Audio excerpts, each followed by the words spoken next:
ಧರ್ಮಸ್ಥಳ ಗ್ರಾಮದ ಬುರುಡೆ ರಹಸ್ಯದ ಬಗ್ಗೆ ಕುತೂಹಲ ಅನ್ನೋದು ಕ್ಷಣದಿಂದ ಕ್ಷಣಕ್ಕೆ ಹೆಚ್ಚಾಗ್ತಾ ಇರೋದು. ಅದು ನಿನ್ನೆಯಿಂದ ಅಂತೂ ಈ ಪ್ರಕರಣ ಯಾವಾಗ ಯಾವ ತಿರುವನ್ನ ಪಡ್ಕೊಳ್ಳುತ್ತೆ, ಏನ್ ಟ್ವಿಸ್ಟ್ ಪಡ್ಕೊಳ್ಳುತ್ತೆ ಅಂತ ಜನ ಕೂಡ ಕುತೂಹಲದಿಂದ ಕಾಯ್ತಾ ಇದ್ದಾರೆ. ಸಮಾಧಿ ಆಗಿದಾಗ, ಈಗ ಸಮಾಧಿ ಅಗಿಬೇಕು ಅಂತಿದಾರಲ್ಲ, ಒಂದು ವೇಳೆ ಈ ಸಮಾಧಿ ಅಗೆದಾಗ ಅಸ್ಥಿ ಪಂಜರ ಸಿಕ್ತು ಅಂತಂದ್ರೆ ಮುಂದಿನ ಪ್ರಕ್ರಿಯೆ ಏನು, ವಾಟ್ ನೆಕ್ಸ್ಟ್ ಅನ್ನೋದು ಎಲ್ರಿಗೂ ಇರುವಂಥ ಕುತೂಹಲ.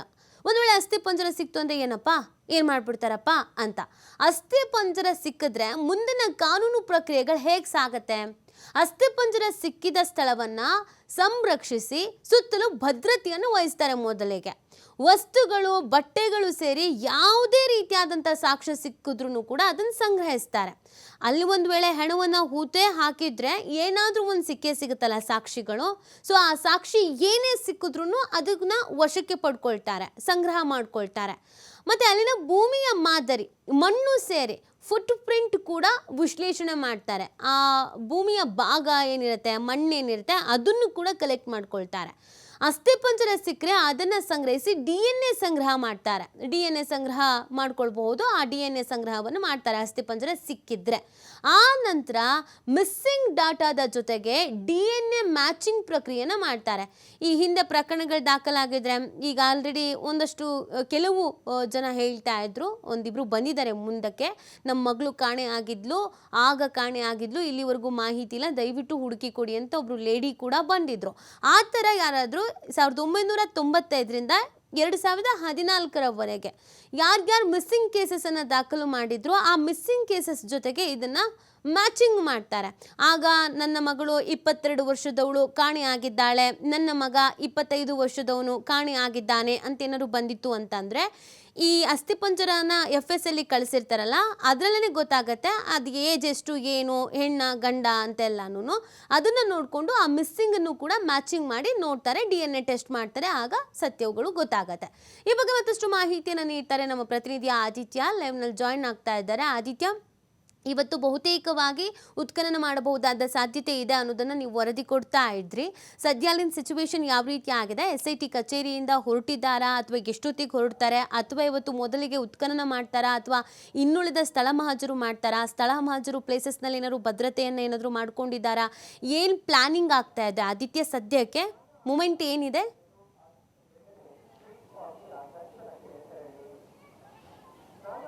ನೀತಿ ಹೌದು, ಇವತ್ತು ಬಹುತೇಕ ಉತ್ಖನನ ಮಾಡುವಂಥದ್ದೇ ಮುಖ್ಯ ವಿಚಾರವಾಗಿರುತ್ತೆ.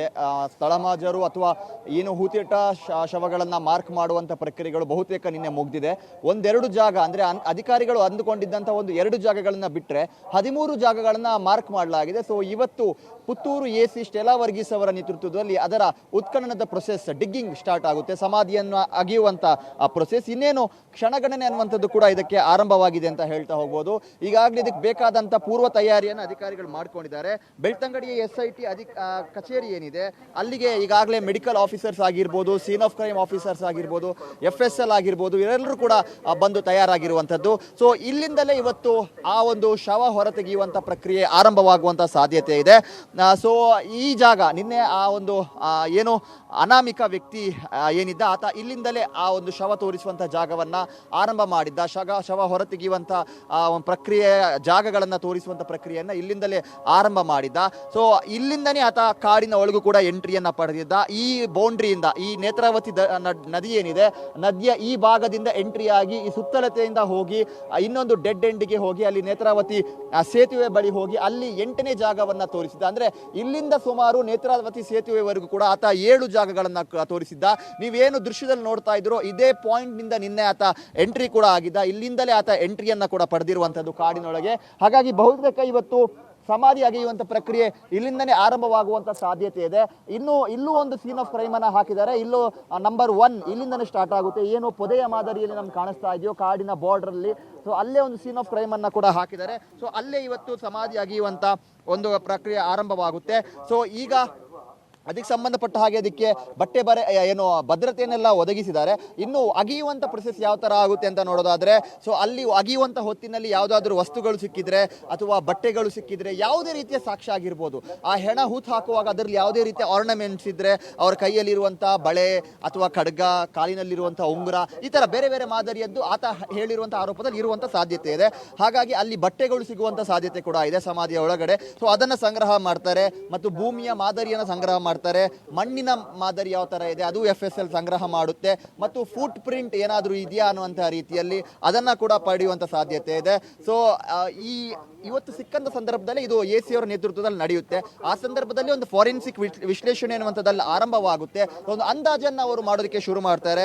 ಅದು ಆ ಥರ ಲಿಂಗ ಆಗಿರ್ಬೋದು, ವಯಸ್ಸು, ಎತ್ತರ, ಯಾವುದಾದ್ರೂ ಗಾಯದ ಗುರುತುಗಳು ಇದೆಯಾ, ಅಂದರೆ ಬುಲೆಟ್ ವೂಂಡ್ ಆಗಿರ್ಬೋದು ಅಥವಾ ತಲೆ ಬುರುಡೆ ಮೇಲೆ ಏನಾದರೂ ಹೊಡೆತಗಳು ಇರುವಂಥದ್ದು, ಬೋನ್ ಫ್ರ್ಯಾಕ್ಚರ್ ಆಗಿರುವಂಥದ್ದು ಅಥವಾ ಕಟ್ ಮಾರ್ಕ್ಸ್ ಇರುವಂಥದ್ದು, ಏನಾದರೂ ಇರಿತದ ಮಾರ್ಕ್ಗಳಿರುವಂಥದ್ದು, ಇದನ್ನು ಕೂಡ ಅವರು ಗಣನೆಗೆ ತೆಗೆದುಕೊಳ್ತಾರೆ. ಸೊ ಇದೆಲ್ಲವನ್ನು ಸಂಗ್ರಹಿಸಿದ ಬಳಿಕ ಅದನ್ನು DNA ಫೈಂಡಿಂಗ್ಸಿಗೆ ಕಳಿಸಲಾಗುತ್ತೆ ಮತ್ತು ಮಿಸ್ಸಿಂಗ್ ಡೇಟಾ DNA ಫೈಂಡಿಂಗ್ಸಿಂದ ಒಂದು ವಯಸ್ಸು ಸಿಗುತ್ತೆ ಮತ್ತು ಎಷ್ಟು ವರ್ಷದ ಹಿಂದೆ ಹೂತಿರ್ಬೋದು ಅನ್ನುವಂಥ ಅಂದಾಜು ವರ್ಷವೂ ಕೂಡ ಸಿಗುತ್ತೆ. ಆ ಬಳಿಕ ಮಿಸ್ಸಿಂಗ್ ಮಾಸ್ ಡೇಟಾ ಏನಿದೆ, ಈ ಹಿಂದೆ ಮಿಸ್ಸಿಂಗ್ ಆಗಿರುವಂಥ ಡೇಟಾಗಳು ಏನಿದೆ, ಅದರೊಂದಿಗೆ ಅದನ್ನು SIT ಅಧಿಕಾರಿಗಳು ತಾಳೆ ಹಾಕುವಂಥ ಸಾಧ್ಯತೆಗಳು ಕೂಡ ಇದೆ. ಇದರೊಂದಿಗೆ ಇವತ್ತು ಮೆಡಿಕಲ್ ಎಕ್ಸ್ಪರ್ಟ್ಸ್ ಕೂಡ ಇರ್ತಾರೆ. ಸೊ ಅಗಿಯುವಂಥ ಸಂದರ್ಭದಲ್ಲಿ ಮಿನಿಮಮ್ 6 ಫೀಟ್ ಅಗಿಬೇಕು ಅನ್ನುವಂಥ ರೂಲ್ಸ್ ಇದೆ ಮತ್ತು ಅಗಿಯುವಂಥ ಸುತ್ತಳತೆಯಲ್ಲಿ 4 ದಿಕ್ಕಿನಲ್ಲೂ ಕೂಡ ಅದನ್ನು ಕವರ್ ಮಾಡುವಂಥದ್ದು, ಪರದೆಯ ಮೂಲಕ ಅದನ್ನು ಕವರ್ ಮಾಡುವಂಥ ವಿಚಾರಗಳು ಕೂಡ ಇದೆ. ಮತ್ತು ನಿನ್ನೆ ರಾತ್ರಿಯಿಂದ 13 ಜಾಗಗಳಿಗೂ ಕೂಡ ಶಸ್ತ್ರಸಜ್ಜಿತವಾಗಿರುವಂಥ ANF ಮತ್ತು ಪೊಲೀಸ್ ಸಿಬ್ಬಂದಿಗಳನ್ನು ಭದ್ರತೆಗೋಸ್ಕರ ನಿಯೋಜನೆ ಮಾಡಿದ್ದಾರೆ. ರಾತ್ರಿ ಅಂತ ನೋಡದೆ, ಮಳೆ ಅಂತ ನೋಡದೆ ನಿನ್ನೆಯಿಂದ ಕೂಡ ಅವರು ಇದಕ್ಕೆ ಭದ್ರತೆಯನ್ನ ಕೊಡ್ತಾ ಇದ್ದಾರೆ ಮತ್ತು ಒಂದು ಶಿಫ್ಟ್ನ ಅಧಿಕಾರಿಗಳನ್ನ ಈಗಾಗಲೇ ರಿಲೀವ್ ಕೂಡ ಮಾಡಲಾಗಿರುವಂಥದ್ದು. ಈಗ ಸದ್ಯ AC ಅವರಿಗೋಸ್ಕರ ವೇಟಿಂಗ್, SIT ಅಧಿಕಾರಿಗಳಿಗೋಸ್ಕರ ವೇಟಿಂಗ್. ಅನಾಮಿಕ ವ್ಯಕ್ತಿ ಇನ್ನೇನು ಬೆಳ್ತಂಗಡಿ ಪೊಲೀಸ್ ಠಾಣೆಯಲ್ಲಿ SIT ಕಚೇರಿ ಇದೆ ಠಾಣೆಯ ಸಮಿತ, ಅಲ್ಲಿ ಆಗಮಿಸ್ತಾನೆ. ಸೊ ಇವತ್ತು 1-2 ಜಾಗಗಳನ್ನ ಮಾರ್ಕ್ ಮಾಡಿ ಆ ಬಳಿಕ ಇಲ್ಲಿ ಉತ್ಖನನದ ಪ್ರೊಸೆಸ್ ನಡೆಯುತ್ತೆ ಅನ್ನುವಂಥ ನಿರೀಕ್ಷೆಗಳು ಕೂಡ ಇದೆ. ಯಾಕಂದ್ರೆ ಈಗಾಗಲೇ ಆತ ಮಾರ್ಕ್ ಮಾಡಿದ್ದಾನೆ, ಇನ್ನು ಉತ್ಖನನ ಮಾಡುವಂಥ ಸಂದರ್ಭದಲ್ಲಿ ಆತನ ಅವಶ್ಯಕತೆ ಇರೋದಿಲ್ಲ. ಹಾಗಾಗಿ ಇದಕ್ಕೆ ಈ ಸಮಾಧಿ ಅಗಿಯುವಂತ ಏನು ಇಡೀ ಜಗತ್ತು ಕಾಯ್ತಾ ಇದೆ, ಸಮಾಧಿ ಯಾವಾಗ ಅಗಿತಾರೆ ಅನ್ನುವಂಥ ವಿಚಾರಕ್ಕೆ ಸಂಬಂಧಪಟ್ಟಾಗಿ ಅಲ್ಲಿ ಅಸ್ಥಿಪಂಜರ ಸಿಗುತ್ತಾ ಇಲ್ವಾ, ಎಲ್ಲ ಊಹಾಪೋಹ, ಎಲ್ಲ ಪ್ರಶ್ನೆಗಳಿಗೂ ಕೂಡ ಇನ್ನೇನು ಕೆಲವೇ ಕ್ಷಣಗಳಲ್ಲಿ ಉತ್ತರ ಸಿಗುತ್ತೆ. ನೀತಿ, ಥ್ಯಾಂಕ್ ಯು ಆದಿತ್ಯ, ತಮ್ಮ ಡೀಟೇಲ್ಸ್ಗಾಗಿ.